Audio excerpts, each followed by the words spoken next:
ये ज़ोरान ममदानी कौन है जिन्होंने न्यूयॉर्क के मेयर का इलेक्शन जीत लिया? आखिर क्यों इन्हें रोकने के लिए एक बार को ट्रंप ने अपनी पार्टी से अलग जाकर डेमोक्रेटिक पार्टी के निर्दलीय जो मेयर के इलेक्शन में ओपोनेंट खड़े हुए थे ना, एंड्रू कुओमो, उन तक को सपोर्ट कर दिया था और कहा था कि आप ज़ोरान ममदानी को वोट मत देना, एक बार को कुओमो को वोट दे देना, हम वो एक्सेप्ट कर लेंगे। ट्रंप इतना सा भी नहीं चाहते थे कि ज़ोरान गलती से भी इलेक्शन जीत जाएं, इसीलिए उन्होंने एक बार को न्यूयॉर्क के लोगों को ये धमकी तक दे दी थी कि अगर ज़ोरान ने इलेक्शन जीत लिया ना तो मैं न्यूयॉर्क की फंडिंग तक रोक दूंगा। ट्रंप के पुराने दोस्त जिन्होंने इलेक्शन जीत के उनको पावर में आने में बहुत ज़्यादा हेल्प करी थी, इसके अलावा डॉज में उनके साथ काम किया था, मैं इलोन मस्क की बात कर रहा हूँ, वो तक ट्रंप के साथ आ गए थे ज़ोरान को रोकने के लिए। इस सब के बाद भी ममदानी ने न्यूयॉर्क के मेयर का इलेक्शन जीत लिया। इस जीत के डेमोक्रेट्स के लिए और पूरी दुनिया के लिए क्या मायने हैं, इंडिया पर इसका क्या असर पड़ेगा, यही सब मैं आपको अपनी इस वीडियो में बताऊंगा। पॉसिबल हो सके तो इस वीडियो को एंड तक देखना।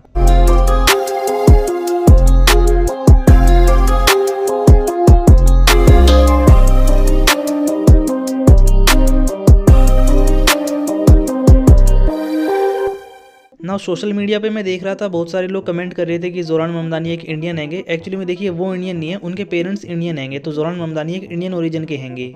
सरप्राइजिंगली ये भी गुजरात से रिलेटेड हैंगे। इनकी जो मम्मी हैंगी बेसिकली मीरा नायर, उनका बॉलीवुड में काफ़ी नाम हैगा, उन्होंने बहुत सी फिल्मों को डायरेक्ट किया है। ममदानी के जो फादर हैंगे वो युगांडा की सेंट्रल यूनिवर्सिटी में प्रोफेसर थे। थोड़े समय बाद अपनी फैमिली के साथ वो साउथ अफ्रीका माइग्रेट कर गए थे, लेकिन वहाँ पे उनकी बनी नहीं गवर्नमेंट के साथ, क्योंकि सेंट्रल यूनिवर्सिटी का जो स्टडी सिलेबस था वो उन्हें पसंद नहीं था। इसके बाद उन्होंने अपनी फैमिली के साथ यूएस माइग्रेट कर लिया था। जहाँ तक मैं रिकॉल कर पा रहा हूँ ना, ममदानी ने लॉकडाउन से पहले साल 2018 या फिर 2020 के आसपास यूएस की सिटीजनशिप भी ले ली थी। इसके बाद ममदानी ने ना न्यूयॉर्क में डेमोक्रेटिक पार्टी ज्वाइन कर ली थी और as a socialist democratic leader वहाँ पे काम करना शुरू कर दिया था। वैसे तो यूएस के जो बड़े शहर रहेंगे जैसे कि कैलिफोर्निया, इसके अलावा न्यूयॉर्क, ये सब डेमोक्रेट्स का गढ़ हैंगे, लेकिन इसके बाद भी न्यूयॉर्क के मेयर के लिए जब नॉमिनेशन फिल किया था ना ममदानी ने, इसके बाद उन्हें क्रिटिसिज्म बहुत फेस करना पड़ा। और ये क्रिटिसिज्म इतना ऑर्गेनाइज था ना कि आप इसके बारे में सोच भी नहीं सकते। सबसे ज्यादा तो टारगेट ना ममदानी के रिलीजन को किया गया कि वो एक मुस्लिम हैंगे। सोशल मीडिया पे ढेर सारी इमेजेस सर्कुलेट की गई एआई जनरेटेड, जिसमें दिखा रखा था जो न्यूयॉर्क का स्टैचू हैगा, स्टैचू ऑफ लिबर्टी, उसने बुर्का पहन रखा हैगा। इसके अलावा एक दूसरे मीम में दिखा रखा था जो स्टैचू ऑफ लिबर्टी है ना वो न्यूयॉर्क के सबवे में ट्रेवल कर रही है, इसके ऊपर पीछे से ज़ोरान ममदानी चाकू से हमला कर देते हैं। एक दूसरे मीम में न्यूयॉर्क की कब्र दिखा रखी थी जिसे 1624 के आसपास बनाया गया था। साल 2025 में ये खत्म हो गई, सिर्फ इसलिए क्योंकि लोगों ने एक मुस्लिम मेयर को चुना था। इसके अलावा कुछ दूसरे मीम सोशल मीडिया पे बहुत पॉपुलर थे। आपने ट्रोजन हॉर्स वाला मीम देखा होगा बुक्स में, इसके अलावा वेब सीरीज में पढ़ा होगा आपने इसके बारे में। इसमें दिखा रखा था कि ज़ोरान ममदानी का जो ट्रोजन हॉर्स हैगा ये न्यूयॉर्क के अंदर एंटर तो कर रहा है, लेकिन इसके अंदर क्या आएगा, बेसिकली इसके अंदर इस्लाम है, इसके अंदर कम्युनिज्म हैगा। एक और ये मीम सोशल मीडिया पे काफी पॉपुलर हो गया था जिसमें ये दिखा रखा था कि देखो यूएसए तो एक फ्रीडम वाला कंट्री है, हमने ज़ोरान ममदानी को अपने यहाँ पर इलेक्शन लड़ने दिया, लेकिन ममदानी कर क्या रही है, हमारे देश का जो नेचर है उसे चेंज कर रही है, एक इस्लामिक कंट्री उसे बना रही है।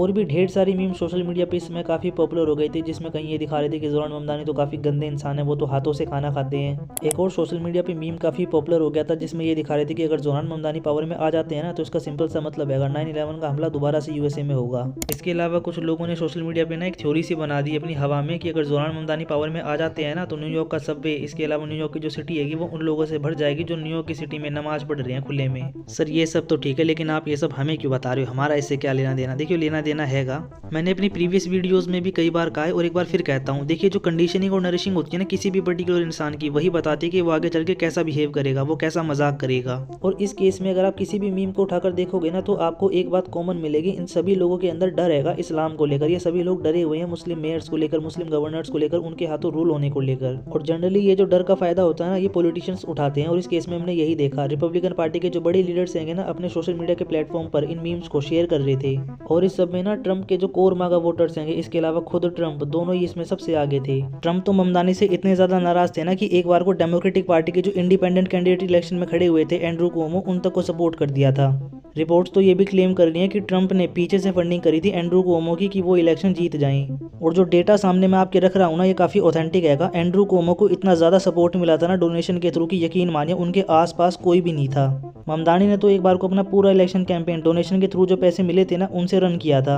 अच्छा सर आप एक बात बताइए, ये जो इलेक्शन कैंपेन में डोनेशन हुई है जिसमें इतना बड़ा गैप देखने को मिल रहा है, इसकी कोई वजह भी तो होगी? देखिए बिल्कुल वजह है, और मैं ना आपको उसको बहुत सिंपल टर्म्स में समझाने की कोशिश करता हूँ। यहाँ पर एक बात आप ध्यान रखना, मैं आपको जो स्केल बता रहा हूँ ना, मैं इसको यूज़ नहीं करता और ना ही बहुत सारे इसको हिस्टोरियन पॉलिटिशियन यूज़ करते हैं। मैं सिर्फ आपको समझाने के लिए बेसिक टर्म्स में इसे यूज़ कर रहा हूँ। देखो ये है सेंटर और ये है सेंटर के राइट में, इसको बोलते हैं राइट विंग, और ये है सेंटर का लेफ्ट, इसको बोलते हैं लेफ्ट विंग। अगेन मैं आपको क्लियर कर दूं, मैं इसे यूज़ नहीं करता, सिर्फ आपको समझाने के लिए इसको यूज़ कर रहा हूँ। देखो जो कोई भी पॉलिटिशियन होता है ना, उसको इसी लाइन पर ड्रॉ किया जाता है, या तो उसको सेंटर में रखते हैं या फिर राइट में रखते हैं या फिर लेफ्ट में रखते हैं। और जब भी किसी पर्टिकुलर पर्सन को या फिर किसी पॉलिटिशियन को इस स्केल पे कहीं भी रखा जाता है ना, तो बहुत सारे उसके फंडामेंटल बेस होते हैं। मसला जहाँ वो अबॉर्शन को लेकर क्या सोचता है, इकोनॉमी को लेकर उसकी क्या आइडियोलॉजी है, इमिग्रेशन माइग्रेशन को लेकर वो क्या सोचता है, रिलीजन को लेकर वो क्या सोचता है। यहाँ पर मैं ना आपको सिर्फ इकोनॉमी वाले एस्पेक्ट को बता रहा हूँ। जो जनरली होते हैं ना लेफ्ट विंग के जो लीडर्स होते हैं, इनको सोशलिस्ट बोलते हैं, और जो राइट विंग के लीडर होते हैं ना, इनको कैपिटलिस्ट बोलते हैं। अभी मैं आपको सिर्फ इकोनॉमी वाला एस्पेक्ट ही बता रहा हूँ। जो सोशलिस्ट लीडर्स होते हैं ना, इनका मानना है कि अनलिमिटेड तरीके से कोई भी पैसा ना छापे, कोई भी इतना अमीर ना हो जाए कि वो सब कुछ कंट्रोल करने लगे। इसीलिए हमें मार्केट को ना थोड़ा सा कंट्रोल करना चाहिए, जिसके पास कुछ नहीं है उसको भी कुछ देना चाहिए। ये मैंने आपको बहुत ही सिंपल टर्म्स में बताया है। जैसे जैसे आप लेफ्ट में दूर जाओगे ना, वो ये कहते हैं कि हमें ये काम हिंसा से करना चाहिए, और बिल्कुल इसका अपोजिट राइट विंग में है। वो कहते हैं कि नहीं, हमें पूरी तरीके से मार्केट को फ्री हैंड में रखना चाहिए। जो भी डेवलपमेंट हो रही है, जो भी ग्रोथ हो रही है, उसमें किसी भी तरीके की गवर्नमेंट को इन्वॉल्वमेंट नहीं रखनी चाहिए। यहाँ मैं आपको दो बातें क्लियर कर देता हूँ। सेंटर जैसा कुछ नहीं होता। हर कोई अपना इंट्रोडक्शन यही देता है कि वो सेंटर विंग से है, लेकिन सेंटर विंग जैसा कुछ नहीं होता। दूसरा, आप अपने आप से खुद को तो प्लेस कर सकते हो, लेकिन आपकी जो एक्चुअल प्लेसमेंट है ना, वो सामने वाला ही आपको बता सकता है। अब इतना जानने के बाद आप समझ गए होंगे कि यूएस जो कि एक कैपिटलिस्ट सोसाइटी है, उसमें ज़्यादातर पॉलिटिशियन ने किसे सपोर्ट किया होगा। मुझे नहीं पता स्क्रीन के उस तरफ आपका गैस ठीक है कि गलत है, लेकिन मैं आपको बता देता हूँ, ज़्यादातर पॉलिटिशियन ने, ज़्यादातर बिजनेसमैन ने सपोर्ट किया था एंड्रू कुओमो को।